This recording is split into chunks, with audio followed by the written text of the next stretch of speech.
Red book పేరు వింటే YCP నేతలకు గుండెపోటు వస్తోందని సెటైర్లు వేశారు మంత్రి నారా లోకేష్. కృష్ణా జిల్లా మచిలీపట్నం విచ్చేసిన లోకేష్ కు మంత్రులు కొల్లు రవీంద్ర, వాసంశెట్టి సుభాష్, ఎంపీ బాలశౌరి, ఎమ్మెల్యేలు జోడె ప్రసాద్, వార్ల కుమారరాజా, వెనిగండ్ల రాము, కాగిత కృష్ణప్రసాద్, తేదేపా శ్రేణులు ఘన స్వాగతం పలికారు. తెలుగు మహిళలు హారతి ఇచ్చారు. తల్లికి వందనం అమలు చేసినందుకు సంతోషంగా ఉందని మహిళలు ధన్యవాదాలు తెలిపారు.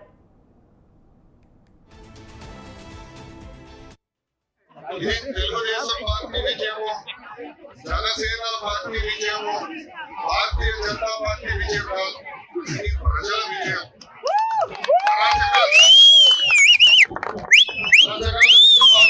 తల్లి 23 ఎస్సీ అట్రాసిటీస్ కేసు పెట్టారు. తల్లి ఎక్కడ కేసు పెట్టారు.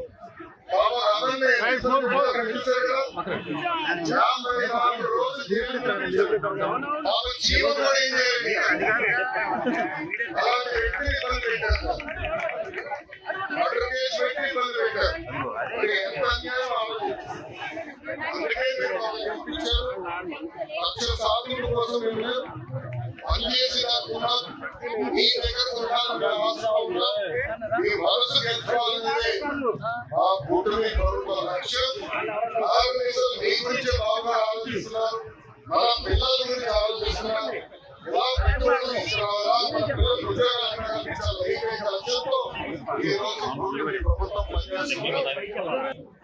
ఇది తెలుగుదేశం పార్టీ విజయము, జనసేన పార్టీ విజయము, భారతీయ జనతా పార్టీ విజయం కాదు, ఇది ప్రజల విజయం. పిల్లలను చదివించేందుకు ఏ తల్లి ఇబ్బంది పడకూడదని తల్లికి వందనం అమలు చేశామని లోకేష్ తెలిపారు. వైకాపా నేతలు మహిళలను కించపరిచేలా ఎలా మాట్లాడారో చూశామన్నారు.